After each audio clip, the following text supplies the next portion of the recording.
que j'ai créé Skin Up à ce moment-là. Alors moi j'ai vraiment le sentiment, mais on en parlera juste après la pause, j'ai vraiment le sentiment que tout repose sur les épaules du dirigeant. Il faut qu'il ait envie, il faut qu'il n'ait pas peur de l'étranger. Il faut peut-être aussi qu'il maîtrise bien l'anglais, ça peut servir aussi, je pense. Oui, mais Edmond Bergel ? Non, c'est plus un choix, hein. C'est une obligation. C'est une nécessité aujourd'hui, c'est plus quand, c'est maintenant. Ouais. C'est simplement de savoir avec qui ou quel partenaire. Voilà, ouais. On va parler, on va se donner des conseils, mais on marque une nouvelle pause dans cette émission. À tout de suite.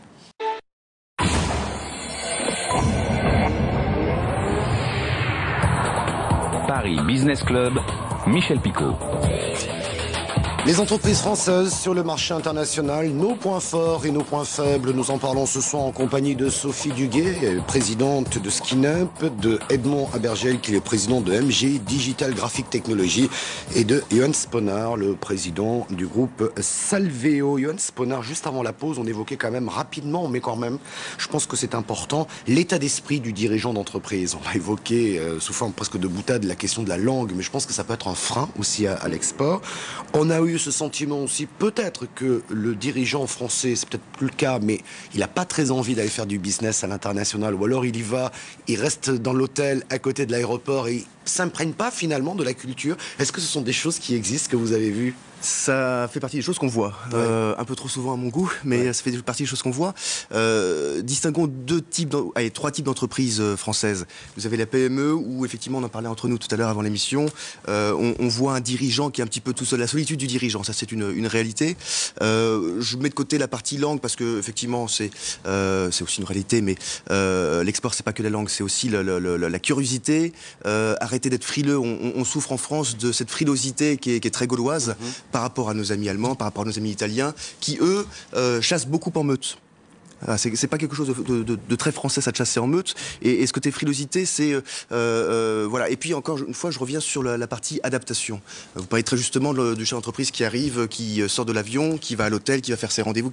On passe énormément de temps chez Salveo à briefer, à accompagner nos clients, non seulement sur la recherche de partenaires et la mise en place de réseaux de distribution, mais aussi sur la partie interculturelle. Nos clients ne sortent pas de l'avion pour aller rencontrer des clients tout de suite dans la foulée, mais on va passer 1 à 2 journées avec eux avant qu'ils aient vu le moindre client sur voilà, qu'est-ce que c'est que la Russie, qu'est-ce que c'est que l'Inde, qu'est-ce que c'est que l'Algérie, qu'est-ce que c'est que le Brésil, comment ils travaillent, aller sentir le marché, aller par exemple visiter un salon pour s'imprégner de la culture, sentir un petit peu ce qui se passe, vraiment sentir les choses, avoir le goût des choses. Avant, tout de suite, effectivement, de rencontrer, de se confronter à des clients potentiels. Ça, c'est important.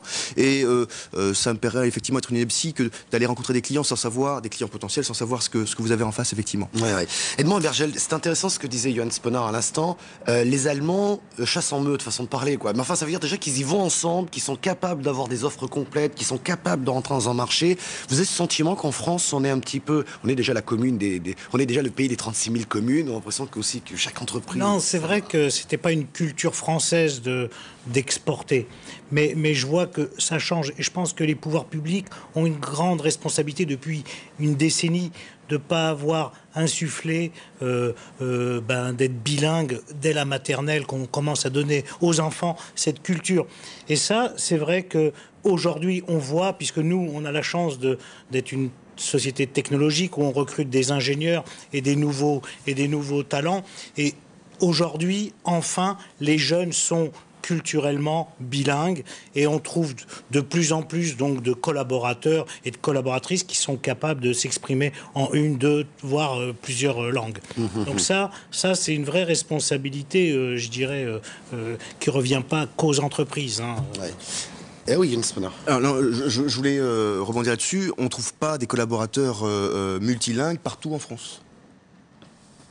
Vous êtes en région parisienne, j'ai beaucoup de mes clients, et encore une fois, vous avez beaucoup de chance, et je vous en félicite. Je vois pas beaucoup de mes clients qui sont dans des endroits, voilà, entre Brest et Marseille, peu importe où ils sont, à trouver cette main-d'œuvre de collaborateurs qui sont prêts à passer 200 jours par an à l'étranger, facilement. Il faut être quand même plus positif, parce qu'aujourd'hui, quand même, les grandes écoles, ou même les écoles de commerce, les écoles d'ingénieurs, sont vraiment maintenant, dans toute la France, capable de vous apporter des jeunes qui sont en mesure de parler.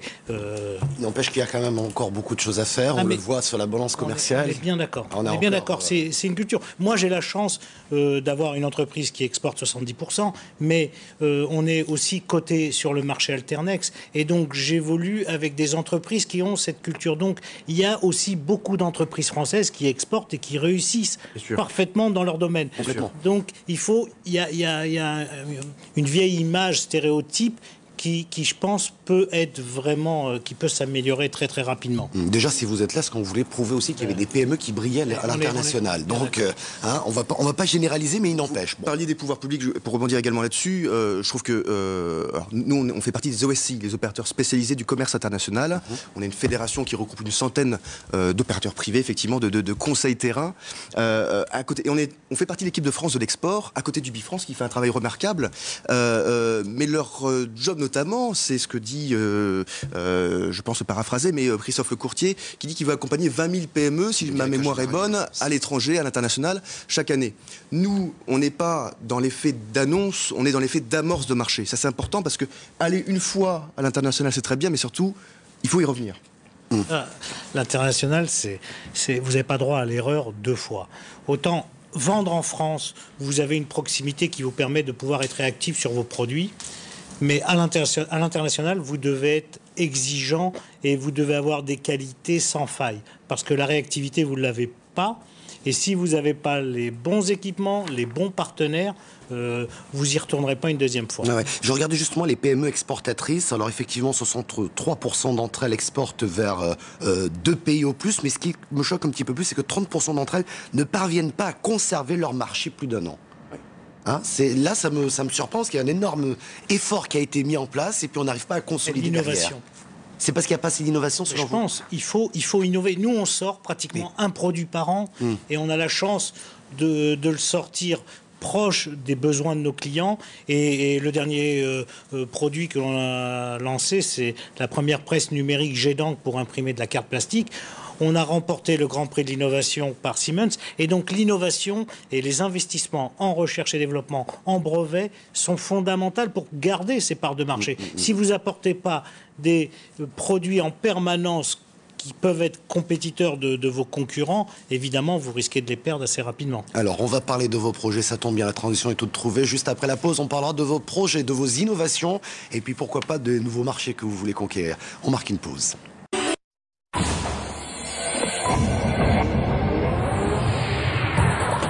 Paris Business Club, Michel Picot. Dernière partie de Paris Business Club. Nous sommes ce soir en compagnie de Sophie Duguet, présidente de SkinUp, d'Edmond Abergel, président de MGI Digital Graphic Technology, et de Johan Sponard, il est le président du groupe Salveo SAS. Alors on évoquait effectivement ce qui pourrait être fait pour les PME pour qu'elles réussissent davantage à l'international. Un chiffre vous a fait rebondir, Johan Sponard. Je disais tout à l'heure qu'effectivement sur les entreprises qui vont sur le marché international, eh bien 30% d'entre elles ne parviennent pas à conserver leur marché plus d'1 an. Ça veut dire quoi? Que dans leur démarche, ils y sont allés pour un seul client et une fois que c'est fini, on plie. C'est dommage d'ailleurs, parce qu'il y a un énorme effort qui a été fait pourtant. Je voulais corroborer ce chiffre avec un autre chiffre qui me paraît hallucinant. Il y avait 110 000 exportateurs en France en 2008. Il y en a 90 000 aujourd'hui, à quelques centaines près. Effectivement, je pense qu'une des raisons, on en parlait entre nous, qui fait que on manque de succès à l'international, c'est en amont la connaissance des marchés, les CCI, font un travail remarquable en France. Je pense nous, on est partenaire de certaines CCI en France. La CCI internationale des Pays de la Loire, par exemple, avec qui on travaille, fait un travail remarquable de coaching du chef d'entreprise pour l'accompagner sur des décisions à prendre sur le ciblage de marché. La hiérarchisation de marché, la hiérarchisation de marché partenaires, et puis l'accompagnement après opérationnel en s'appuyant sur un certain nombre de dispositifs qui peuvent exister, dont on fait partie. Donc ça, c'est important. Et puis après, encore une fois, la partie suivi, ne pas aller sur un marché et faire un coup, faire du one-shot, envoyer une commande, mais suivre son marché, accompagner ses distributeurs, former les commerciaux de son distributeur. Donc c'est du temps, c'est de l'argent, c'est un investissement.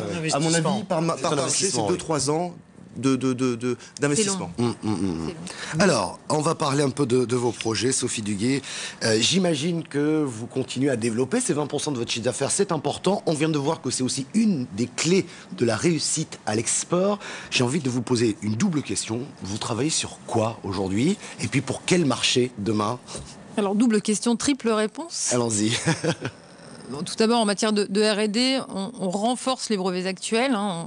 On parle plus aujourd'hui, en matière de recherche et développement, de portefeuille de brevets pour appuyer cette avance. C'est déjà et cette avance que vous avez. Voilà. Deuxième volet, le déploiement d'une offre pour le spa, pour les spas d'hôtel.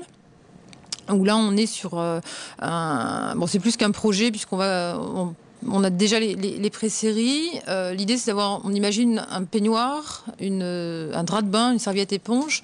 Elle va diffuser un soin, en fait, qui est un soin hydratant, c'est-à-dire qu'en s'essuyant ou en portant son peignoir, on va diffuser un soin hydratant ou réparateur, avec des formules à base d'aloe vera, miel, par exemple. D'accord. Donc voilà, en termes de développement produit, en termes de développement famille, et là on est plus sur du moyen terme, on travaille sur des dermatotextiles, où là on va venir franchir un cap et s'orienter un peu plus vers le soin santé. On fera face à ce moment-là à une nouvelle problématique, notamment sur le plan réglementaire en matière d'enregistrement, puisque on peut avoir besoin ça va être plus compliqué en France et à l'international aussi. Un tout petit peu, ouais. Par contre, à partir du moment où, l'investissement vaut le coup, je dirais, dans la mesure où, à partir du moment où on a passé ces 3 ans, 5 ans à valider le concept et à obtenir les agréments. Derrière, on a un pas monopole, mais et vous n'allez pas vous priver d'un marché bonne protection. Ouais. On est d'accord. Edmond Bergel, vous alors, de votre côté, en termes de produits, parce que vous disiez tout à l'heure, c'est sortir un nouveau produit pratiquement chaque année. C'est ça l'innovation. Mais l'innovation, est-ce que c'est pas aussi dans le comportement d'entreprise, dans les méthodes de vente, dans les méthodes de se déployer? Non, vous avez raison. Il faut s'adapter aux méthodologies de vente, de marketing. Le site internet, c'est une vitrine extraordinaire pour montrer vos produits. Donc voilà, on vient de renouveler notre site alors on pensait assez branché entre guillemets, mais on vient de le renouveler parce que ça évolue, les technologies évoluent vite, et on a la chance de pouvoir vivre une rupture technologique dans le monde de l'impression. Et on s'est préparé il y a plus de 4-5 ans par des investissements très lourds pour une PME comme la nôtre, mais ce qui est le jet d'encre, donc de développer, de breveter des technologies totalement propriétaires pour permettre justement d'aborder cette rupture technologique qui va arriver dans les 3 à 5 ans dans le monde des arts graphiques. Et on est bien armé puisque déjà la moitié de notre gamme est en jet d'encre, ce qui est très innovant. Et aussi avec une éco-conception dès le début, puisque l'écologie fait partie maintenant de l'industrie. Particulièrement dans votre secteur. Et c'est fondamental, tout à fait. Yoann Sponard, il nous reste très peu de temps pour parler un peu des projets de Salvéo. Ça veut dire quoi? D'autres marchés aujourd'hui? Vous allez ouvrir d'autres pays? On veut capitaliser et consolider les expertises, expériences qu'on a depuis 20 ans maintenant sur les pays que l'on couvre avec nos filiales et nos bureaux. Nous exportons nous-mêmes au Canada puisqu'on a ouvert une structure il y a maintenant 2 ans, et nous travaillons à la fois pour des entreprises françaises qui veulent aller au Canada, mais également pour des entreprises québécoises et canadiennes qui veulent aller sur nos pays historiques, les pays de l'Est, l'Inde, l'Algérie, etc. Donc on fait aujourd'hui à peu près... on commence à faire 10% de notre chiffre d'affaires à l'export, donc ce qui est pas mal. Ouais. Et non, nous on a travaillé depuis 20 ans pour à peu près 2000 PME, PMI, quelques grands groupes, mais nos clients sont principalement la PME.